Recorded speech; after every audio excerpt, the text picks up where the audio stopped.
Ladies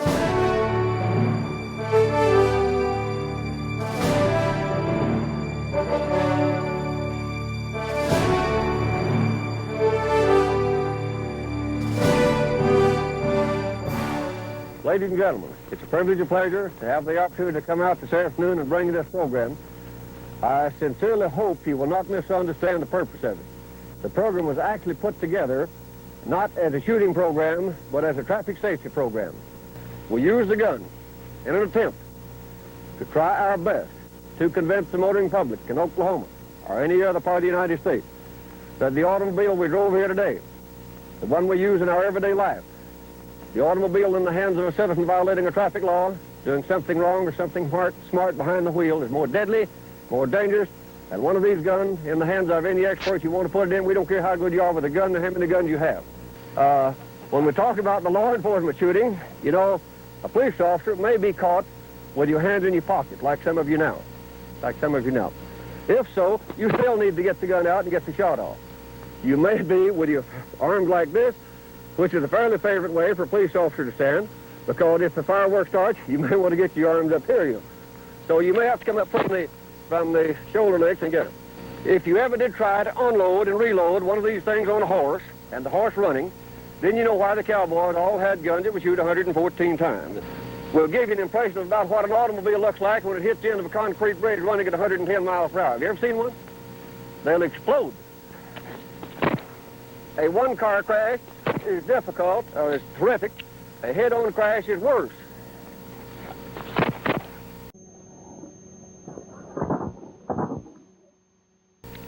When they hit head-on, someone dies almost every time. You can almost depend on that one. 8 years ago, February the 7th, I was out on the police department range north of Enid practicing with these guns. I fired the 45, one shot at 50 yards. I put the hammer down on what we call half-cock safety, like this, stuck the gun in my belt, like this, and reached for a pair of binoculars, was hanging on the 50-yard barricade post. The gun fell from safety, and it fired right there, and it smarts a little bit. I got a 230 grain, 45 caliber bullet at 830 feet per second muzzle velocity, plus that ball of fire right through. That thing blew a hole in my side that big.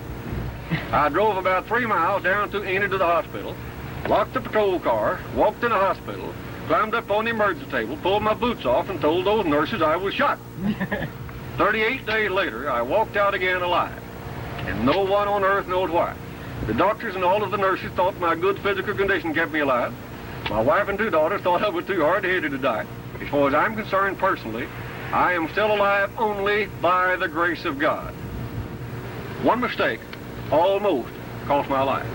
One mistake is all it takes, whether you're behind a gun and a badge, or whether you're behind the steering wheel in an automobile. One is all it takes. It may be necessary for an officer to shoot with his left hand, right hand, or both hands. That would not be silly. Now, this gun rig would not perform unless we have the whole uniform. It just won't work without it.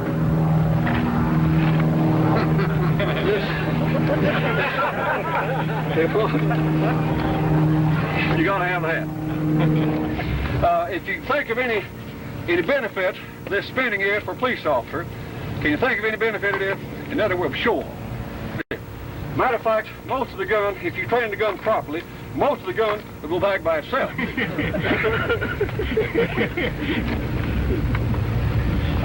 Then if this fellow came back for seconds, let him have them both at the same time, that will stop the argument. That's a little more like it. That ought to make a lot of difference. You may have a sore hand over here on this side. This one, the old timers called the border switch, where he drew both guns, but he only shot with one. He drew them both, fired one, he trade gun, and all shooting with a good hand. We don't practice like that. Don't you think we look a little silly in the gunfight? Well, that'd be just a little bit damn stupid out there in the gunfight.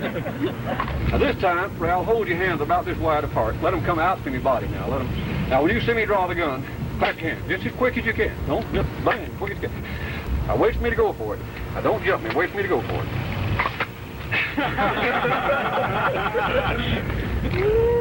Now, if necessary, only if necessary, while the right hand will be throwing the punch, got right down to brass tacks, if necessary, while the right hand throwing the punch, the left hand could draw the gun this way and shoot like that, just the same as it will like that.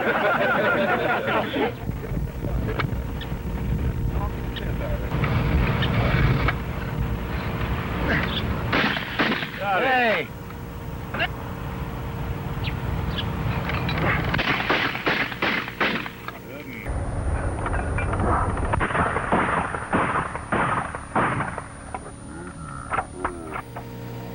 Ladies and gentlemen, I speak just as one police officer. We do not ever, never dare disarm the American citizen. Never on earth disarm the American citizen. I'll say one other word to you that might be involved in law enforcement. It's that thin blue line that we call law enforcement. If it fails, our society will fail. Ladies and gentlemen, we are on your side. Hope and pray to God that you are on our side. Thank you very much.